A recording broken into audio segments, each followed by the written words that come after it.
pajak bumi dan bangunan perorangan yang tertunggak berpuluh-puluh tahun ke belakang agar dibebaskan. Direktur Eksekutif LSI Jayadi Hanan menyebut tingginya kepuasan publik terhadap Deddy Mulyadi baru kasih uang ke orang tuanya senilai 15.000 dulu, senilai 15.000, suruh dimasak di rumahnya. Nanti hasil dari 15.000 itu jadi apa?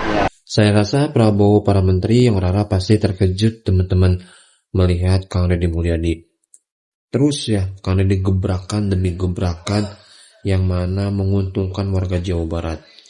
Pajak bertahun-tahun dihapus. Ya, MBG memberikan masukan yang mana harus dikasihin aja uangnya ke orang tuanya. Ya, dan masih banyak lagi ya teman-teman. Coba kita simak dulu nih pidato dari Gubernur Jawa Barat. Kemarin ada titipan uang nggak? Ke orang tuanya? Ada berapa? 15.000. Ini 15.000 hasil dikasih uangnya ke orang tuanya. Ini hasil masakannya. Ini beda-beda. Nah, ini saya ngasih uang 15.000 pada ibunya, dimasakin di rumah. Ini hasilnya. Wadah bawa sendiri. Tempatnya sendiri gratis. Kualifikasi yang terbaik adalah berikan uang pada orang tuanya. Ini cukup nggak untuk anak-anak? Cukup, Pak. Jadi komponennya jangan pusing-pusing gaya pendekatan proyek. Berikan uang pada orang tuanya, suruh orang tuanya menyiapin makan buat anaknya dalam setiap hari. Ini gagasannya Deddy Mulyadi ya, karena orang ribut makan siang gratis. Gagasan saya itu karena saya udah nerapin ini lama. Nah, inilah pola makan siang gratis tidak akan menjadi membebani negara dengan ragam interpretasi. Harus mikirin senok, mikirin segala macam. Saya mau orang kampung, rumusnya gampang. Kasihin aja ke orang tuanya uang, orang tuanya masak, beli rantang sendiri untuk selamanya. Selesai. Ayo, jadi konsepnya tetap di orang tua Pak masaknya? Ini usulan saya, kan kebijakannya kebijakan nanti pemerintah pusat, ya kan? Dari berbagai simulasi, saya membuat simulasi sendiri idenya Deddy Mulyadi, yaitu uang 15.000 berikan pada orang tuanya, nanti orang tuanya yang masak, saya yakin nanti plus susu tuh dapatnya. Dan hasilnya antara yang dimasakin kolektif di sekolah dengan yang dimasak orang tuanya jauh lebih baik dimasak orang tuanya. Ini contoh ya, dagingnya cukup, ayamnya cukup, ikannya cukup, telurnya cukup, buahnya cukup, plus dan selera anak-anak. Kan anak-anak itu lidahnya lidah masakan orang tua.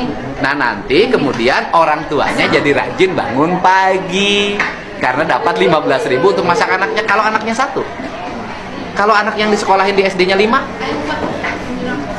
berarti per hari dia 45.000 subsidi dari negara yang untuk masak orang tuanya. Piling saya ibu bapaknya ikut makan di situ.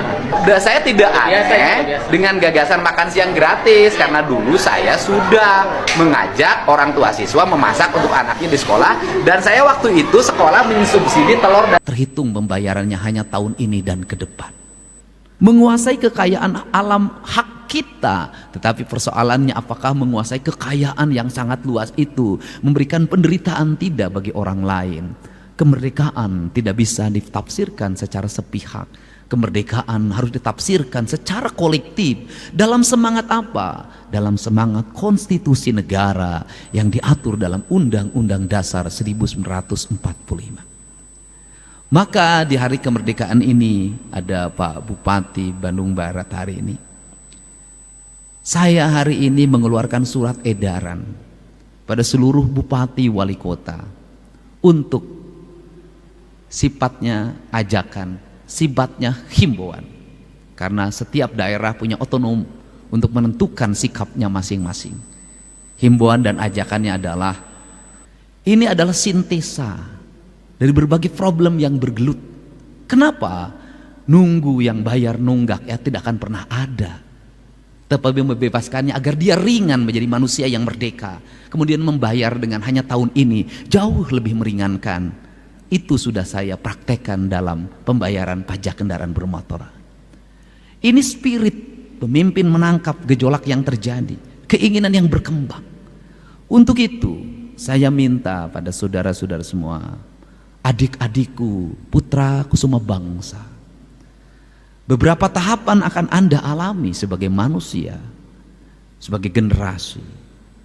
Yang pertama, ajaran leluhur jangan dilupakan. Kenapa? Kita hari ini sibuk hanya dengan bicara gizi. Kita hari ini sibuk hanya dengan bicara nabati dan kalori. Kita hari ini sibuk hanya dengan bicara protein dan lemak. Tetapi lupa bahwa manusia ada kandungan ruhania yang harus dilatih dalam setiap waktu. Maka saya ngajak anak-anak muda agar menjadi anak muda yang merdeka. Jangan diperbudak oleh keinginan yang ada dalam diri yang belum tentu punya kemampuan. Keinginan untuk punya motor, keinginan untuk punya mobil, keinginan untuk pakai skincare, keinginan pakai kawat gigi yang mahal, keinginan pakai handphone, keinginan berbagai aksesoris yang bersifat kekinian, dan itu menjadi salah satu keinginan kaum Gen Z. Kalau keinginan itu ternyata memperbudak orang tuamu, lakukanlah sesuatu dengan wajar sesuai dengan masanya. Raihlah sesuatu untuk masa depan. Lebih baik hari ini kita miskin, tapi ke depan kita kaya.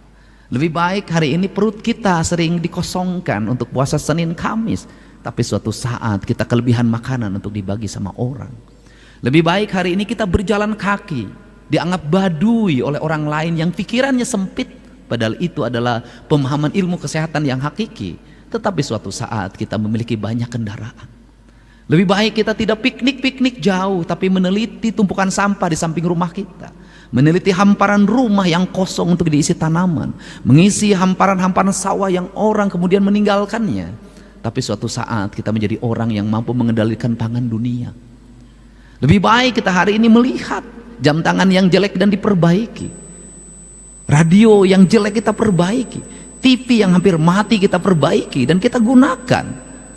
Tapi suatu saat kita menguasai industri elektronik, mimpi itu akan kita wujudkan dan harus dibeli. Cara membeli mimpi adalah kerja keras, tanpa putus asa, terus melaju walaupun tantangannya berat. Itulah cara membeli mimpi. Dan Anda semua adalah orang-orang yang hari ini memiliki kesempatan untuk meraih mimpi dengan kerja keras itu. Semoga Indonesia ke depan memiliki rakyat yang memiliki kecerdasan dan memiliki pemimpin yang memiliki kearifan, dan itu semua adalah Anda sebagai generasi yang akan mewujudkannya. Di tangan Anda lah negara ini akan berkibar di seantero dunia, dihormati, dihargai, tanpa ada yang merendahkan. Di tangan Anda semua yang suatu saat akan menjadi ahli teknologi. Seluruh kekayaan alam ini dikelola dengan baik, digunakan sebesar-besarnya kemakmuran rakyat, sehingga tak ada lagi anak yang tidak sekolah, sehingga tak ada lagi orang yang dicabut perawatannya dari rumah sakit karena BPJS-nya tak mampu mengcover atau tak mampu orang itu membayarnya, sehingga tidak ada lagi antrian orang untuk mendapatkan belas kasihan hanya untuk mendapatkan panganan yang berkualitas. Tidak ada lagi orang yang merintih karena rumahnya roboh. Semua orang ceritain MBG. MBG mau dibaca sebagai apa? Mau diributin terus? Mau diceritain terus? Mau menjadi perbincangan tanpa henti? Atau dianggap sebagai sebuah peluang? Saya termasuk orang yang menganggap ini hari ini adalah peluang. Peluang siapa? Kita ini peluangnya. Apa itu? Ada duit 50 triliun di Jawa Barat. Ada pengurangan memang di Jawa Barat. Hari ini Jawa Barat kehilangan 5,7 triliun. Dari statistik ekonomi, kabupaten kotanya mengalami penurunan pembiayaan 5,7 triliun. Tapi ada 50 triliun. Ayo, mau dibaca sebagai apa? Mau peluang, mau apa? Saya baca ini peluang. Gak apa-apa deh. Saya puasa, infrastruktur kami bangun, sekolah kami bangun, gak apa-apa. Perjalanan dinas kami potong, snack kami potong, baju potong, semua potong, gak apa-apa. Listrik dimatiin sebagian, wifi dimatiin sebagian, air diirit, kami ngirit, gak apa-apa. Tapi infrastruktur tetap akan kami bangun, sekolah akan kami wujudkan, irigasi akan kami bangun, PJU akan kami bangun di mana-mana. Saya ingin dalam 5 tahun Jawa Barat sudah terwujud seluruh mimpinya. tapi saya akan baca peluang yang 50 triliun itu. Bagaimana? Hei, ada pisang yang disajikan tiap hari. Hitung itu, kalau 1.500 siswa per hari berarti 1.500 pisang. Kenapa Anda tidak baca? Kepala UPTD-nya kenapa tidak bergerak? Hitung berapa halaman sekolah luasnya. Tanamin pisang serempak. Daripada tanah-tanah Pemda hari ini kosong di mana-mana, tanamin pisang. Dikontrak kerjakan. SMA ini pisangnya di sini, SMA ini pisangnya di sini, SMK ini pisangnya di sini. Ini yang paling mudah memeliharanya. Itu ekosistem ekonomi. Sekolah bagaimana? Sekolah bisa menjadi konsumen dan bisa menjadi produsen. Anak-anak makan telur. Bagaimana caranya kalau telur yang disajikan oleh MBG itu, telur itu diproduksi oleh anak-anak sekolah? Bagaimana kalau setiap anak sekolah diwajibkan di rumahnya pelihara ayam?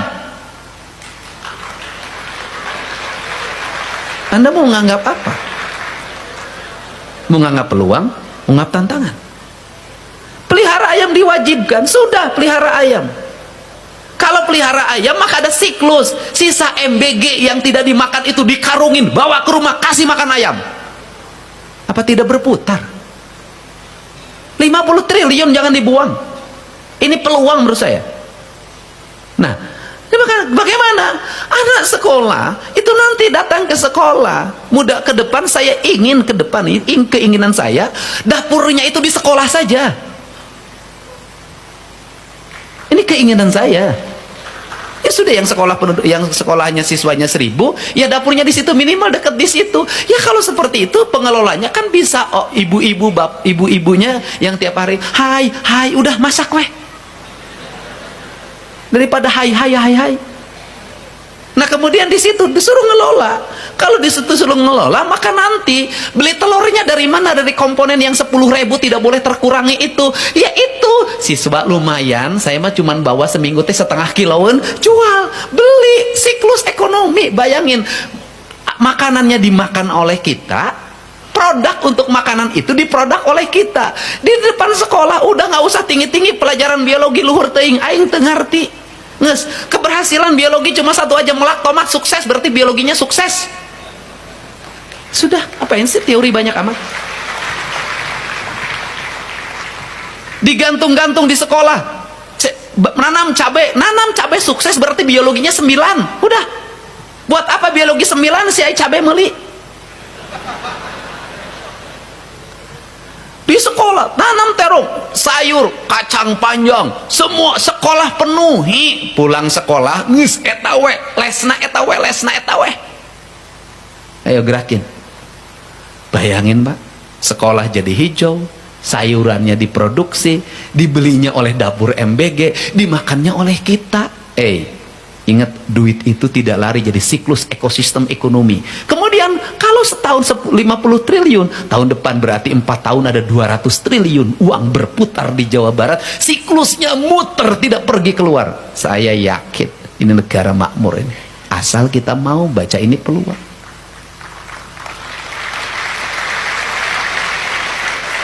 Assalamualaikum warahmatullahi wabarakatuh, teman-teman semua. Ya, tadi kita sudah melakukan kebijakan dari Kang Deddy Mulyadi terkait pembebasan pajak kendaraan bermotor, pajak yang lainnya, ya, yang udah berpuluh-puluh tahun gratiskan, ya, jangan dibuat beban rakyatnya, ya teman-teman. Ini sungguh luar biasa ya teman-teman. Kang Deddy bicara seperti itu, dan Kang Deddy pun bicara juga soal MBG, ya, masukan-masukan Kang Deddy tentang MBG yang mana sudahlah dikasih saja uangnya, kasih ke orang tuanya, biarkan orang tuanya mengelola, masak, ya, karena ya kalau kita tahu ya di lapangan sekarang ya, pemerintah ngasih ke, mohon maaf ya, pegawai-pegawainya, mungkin ada yang nggak setuju, mungkin anak-anaknya nggak dimakan, ya dengan menu yang disajikan, jadi kan mubazir ya teman-teman. Nah, ini suatu luar biasa ya pemikiran Kang Deddy ini, dan ya warga Jawa Barat bersyukurlah ya teman-teman. Bahkan ya kita tahu ada kebijakan baru dan ada ya sayembara juga kemarin kan yang mana bisa nangkap pelaku kejahatan kan dikasih hadiah. Ya, ini udah luar biasa ya teman-teman ya, Masya Allah ya. Kita doakan Kang Deddy Mulyadi sehat selalu ya teman-teman ya. Oke, itu dia video kali ini ya, semoga ada manfaatnya ya teman-teman ya. Ini luar biasa ya gebrakan Kang Deddy ini ya, tadi pun pidatonya begitu luar biasa ya. Saya rasa ya para menteri Prabowo harusnya melihat ini ya, tiru kebijakan Kang Deddy ini ya, seperti itu ya teman-teman. Oke, terima kasih. Assalamualaikum warahmatullahi wabarakatuh.